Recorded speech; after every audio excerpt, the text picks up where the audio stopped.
May 1 മുതൽ പ്രാബല്യത്തിലാകുമെന്ന് ഗതാഗത മന്ത്രി പ്രഖ്യാപിച്ച ഡ്രൈവിംഗ് ടെസ്റ്റ് പരിഷ്കാരം സംബന്ധിച്ച് ഇപ്പോൾ ആശങ്കകൾ ബാക്കിയാണ്. ഡ്രൈവിംഗ് സ്കൂൾ നടത്തിപ്പുകാർ ഇക്കാര്യത്തിൽ പ്രതിഷേധവും അറിയിച്ചിട്ടുണ്ട്.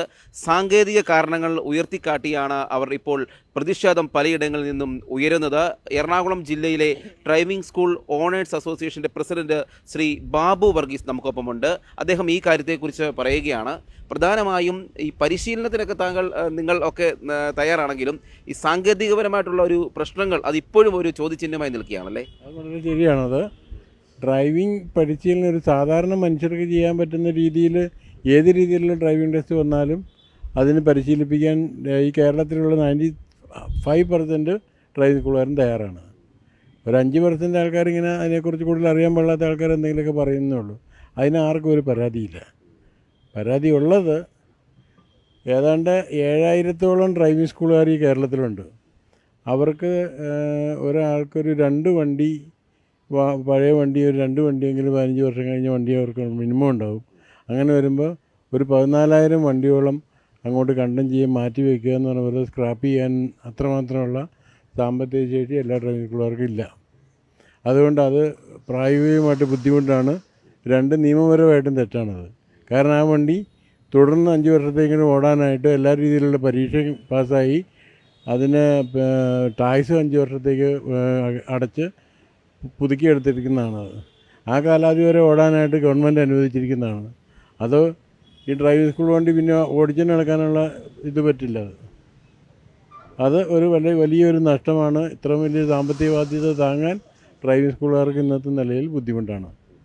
പിന്നെ അടുത്ത ഒരു കാര്യം എന്ന് പറഞ്ഞിട്ടുണ്ടെങ്കിൽ ഓട്ടോമാറ്റിക് വാഹനങ്ങളിൽ ടെസ്റ്റ് നടത്തില്ല. കാറ് ഓട്ടോമാറ്റിക് വാഹനത്തിൽ, ഇലക്ട്രിക് വാഹനത്തിന് ടെസ്റ്റ് നടത്തില്ലെന്ന് പറഞ്ഞാൽ കഴിഞ്ഞ വർഷം സെൻട്രൽ ഗവൺമെൻറ്റിൽ നിന്നും സ്റ്റേറ്റ് ഗവൺമെൻറ്റിലേക്ക് നിർദ്ദേശം ബൈ ലെറ്ററായിട്ട് വന്നിട്ടുണ്ട്. ഈ വണ്ടിയുടെ ട്രാൻസ്മിഷൻ എന്താണ്, ഫ്യൂവൽ എന്താണെന്ന് നോക്കാതെ ഈ കാർ ഓടിക്കുന്ന ആളുകൾക്കെല്ലാം LMB ലൈസൻസ് കൊടുക്കാൻ പറഞ്ഞ് ഒരു ഉത്തരവ് വന്നിട്ടുണ്ട്. ആ ഉത്തരവിൻ്റെ വെളിച്ചത്തിൽ ഇവിടുത്തെ ട്രാൻസ്പോർട്ട് കമ്മീഷണർ എല്ലാ RTOമാർക്കും, ജോയിൻ്റ് RTOമാർക്കും, MVമാർക്കും കർശനമായ നിർദ്ദേശം കൊടുത്തിട്ടുണ്ടായിരുന്നു. ഓട്ടോമാറ്റിക് വാഹനങ്ങൾ വരുന്നത് ടെസ്റ്റ് തടയരുത്, അത് നടത്തണം എന്ന് പ്രത്യേകിച്ച് നിർദ്ദേശം കൊടുത്ത ലെറ്ററും എല്ലാ കാര്യങ്ങളും ഉള്ളതാണത്. എന്നിട്ട് ഇപ്പം അത് പറ്റില്ല എന്ന് പറയുന്നത് അതും ഒരു ബുദ്ധിമുട്ടുണ്ടാക്കുന്ന കാര്യമാണ്, സാങ്കേതികമായിട്ടും നിയമപരമായിട്ടും.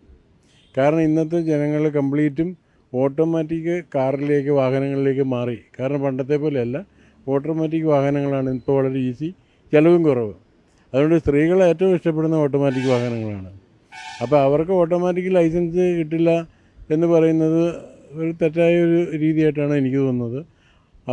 അവർക്ക് ഓട്ടോമാറ്റിക് പഠിപ്പിച്ചിട്ട് ഓട്ടോമാറ്റിക് ലൈസൻസ് കൊടുത്താൽ മതി. അവർക്ക് LMB ലൈസൻസ് വേണ്ട, ഓട്ടോമാറ്റിക് ലൈസൻസ് കൊടുത്താൽ മതി. അത് അതിനകത്ത് പരിവാഹനിൽ വേണ്ടുന്ന മാറ്റം വരുത്തി അത് കൊടുക്കാനുള്ള സംവിധാനം ഉണ്ടാക്കുക. ക്യാമറ എല്ലാ ഡ്രൈവിംഗ് സ്കൂൾ വാഹനത്തിലും ക്യാമറ സ്ഥാപിക്കണമെന്ന് പറഞ്ഞാൽ സത്യം വളരെ പരിഹാസ്യമായൊരു കാര്യമാണ്. കാരണം ഈ ഗവൺമെൻറ്റിൻ്റെ ഉദ്യോഗസ്ഥന്മാർ അഴിമതി നടത്തുന്നുണ്ടോ, മോശമായിട്ട് പെരുമാറുന്നുണ്ടോ എന്ന് നോക്കാനായിട്ട് ഡ്രൈവിംഗ് സ്കൂളുകാർ ചിലർ ക്യാമറ വെക്കുക എന്ന് പറഞ്ഞാൽ അത് ഈ ലോകത്ത് നടക്കുന്ന ഒരു കാര്യമല്ല അത്.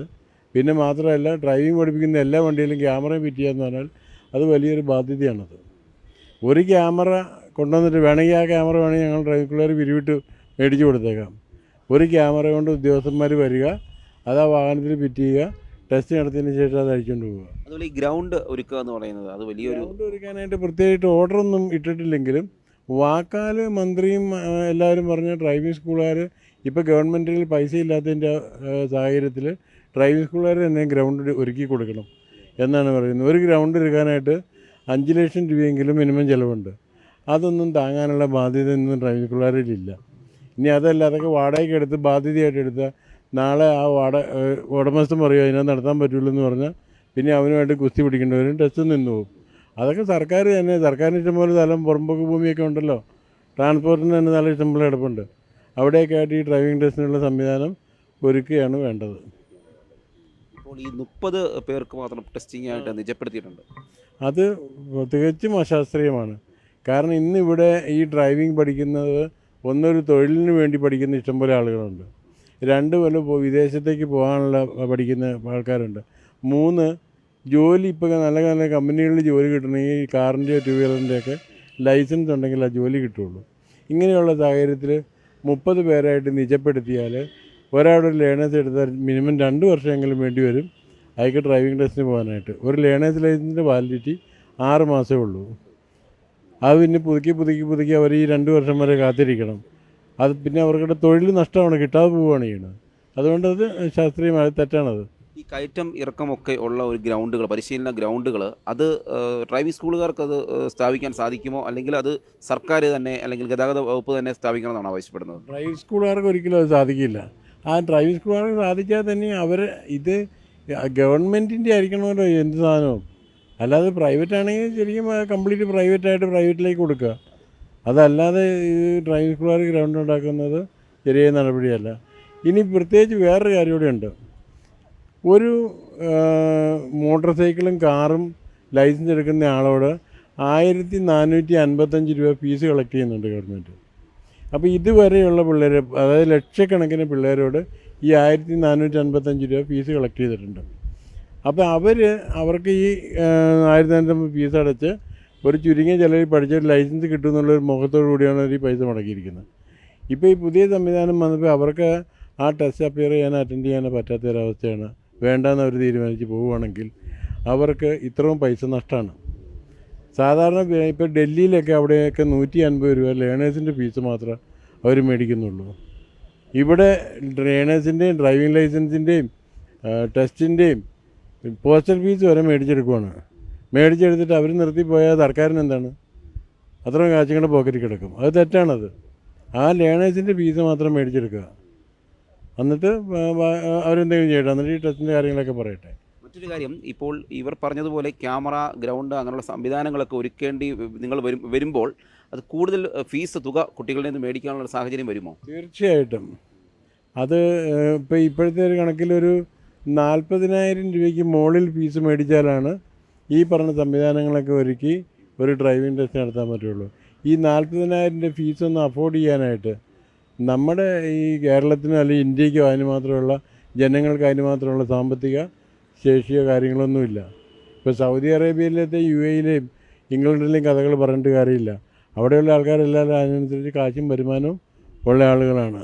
മാത്രമല്ല, ഒരു ഡ്രൈവിംഗ് ലൈസൻസ് കിട്ടിയാൽ ആ ഒരു ജോലി കിട്ടിയാൽ തന്നെ അത് നല്ല രീതിയിൽ നല്ല എമൗണ്ട് ശമ്പളം കിട്ടുന്ന, ഇപ്പോൾ ഇംഗ്ലണ്ടിലൊക്കെ ഒരു ഡ്രൈവർക്കാണ് ഏറ്റവും കൂടുതൽ ശമ്പളം കിട്ടുന്ന ഒരു ജോലിയാണ്. കാശ് മുടക്കിയാലും കുഴപ്പമില്ല.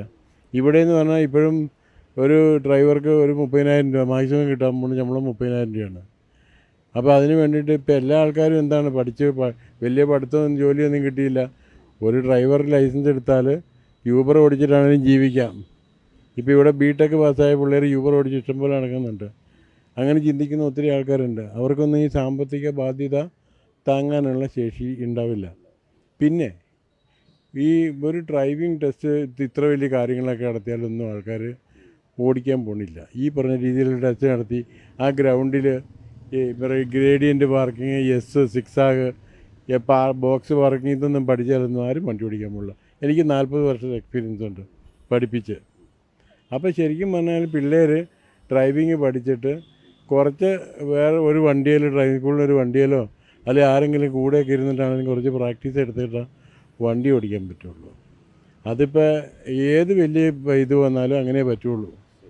അപ്പോൾ പിന്നെ എന്തിനാണ് ഒരു സാധാരണ രീതിയിൽ ഇപ്പം നിലവിലുള്ള ഡ്രൈവിംഗ് ടെസ്റ്റൊക്കെ നല്ല രീതിയിൽ നടത്തിയിട്ട് ആ നടത്തുന്നതെന്ന് പറഞ്ഞാൽ ഒരു 15 രൂപ, ഒരു 15,000 രൂപ താഴെ ഫീസിന് നടക്കും. എന്നിട്ട് ഒരു 10 രൂപ മുടക്കി അവർ വേറെ ഒന്ന് പ്രാക്ടീസ് എടുത്തോട്ട്, എന്നാലും ലാഭമല്ലേ. 40,000 50,000 ഒന്നും മുടക്കണ്ടല്ലോ. ഈ 50,000 മുടക്കിയിട്ട് ആ ഗ്രൗണ്ടിൽ ഇട്ടിട്ടുള്ള തർക്കത്ത് കളിക്കാനായിട്ട് അതിനും ഡ്രൈവിംഗ് സ്കൂളുകാരുടെ സൂത്രങ്ങൾ കണ്ടുപിടിക്കും. എവിടെ ഇവിടെ വരുമ്പോൾ തിരികെ, പോലെ തിരികെ, അങ്ങനെയൊന്നും തിരിച്ചാലൊന്നും ആരും വണ്ടി ഓടിക്കാനൊന്നും പോകുന്നില്ല. ഇവിടുത്തെ ശരിക്കും പറഞ്ഞാൽ നമ്മുടെ ഇവിടെയുള്ള ജനങ്ങളുടെ, ഡ്രൈവർമാരുടെ ഒക്കെ ആറ്റിറ്റ്യൂഡ് മാറ്റിയെടുക്കണം. അതിന് വേണ്ടുന്ന കാര്യങ്ങളാണ് ചെയ്യേണ്ടത്. ഇനി പഠിച്ച് ഇറങ്ങുന്ന ആൾക്കാരാണെങ്കിൽ എല്ലാ ആൾക്കാർക്കും ശക്തമായ നിയമങ്ങൾ, അതായത് അവർ തെറ്റ് ചെയ്യുന്നതിന് കൃത്യമായ ഫൈൻ, ഇങ്ങനെയുള്ള കാര്യങ്ങളൊക്കെയാണ് കൊണ്ടുവരേണ്ടത്. അങ്ങനെ കൊണ്ടുവന്ന് കഴിഞ്ഞിട്ടുണ്ടെങ്കിൽ റോഡിലെ ആളുകൾ മര്യാദക്കാരാകും. ഈ ആൾക്കാരൊക്കെ നല്ല രീതിയിൽ വണ്ടി ഓടിക്കും, അപകടങ്ങളും ഉണ്ടാവില്ല. അല്ലാതെ ഡ്രൈവിംഗ് പഠിച്ചതിനകത്തൊന്നും പഠിച്ചിറങ്ങുന്ന ആൾക്കാരൊന്നും അപകടമൊന്നും ഉണ്ടാക്കാറില്ല. ഓക്കെ. ഇത്തരത്തിലുള്ള സാങ്കേതിക പ്രശ്നങ്ങളാണ് ഇപ്പോൾ ഡ്രൈവിംഗ് സ്കൂൾ ഉടമകൾ നടത്തിപ്പുകാർ അത് ഉയർത്തിക്കാട്ടുന്നത്.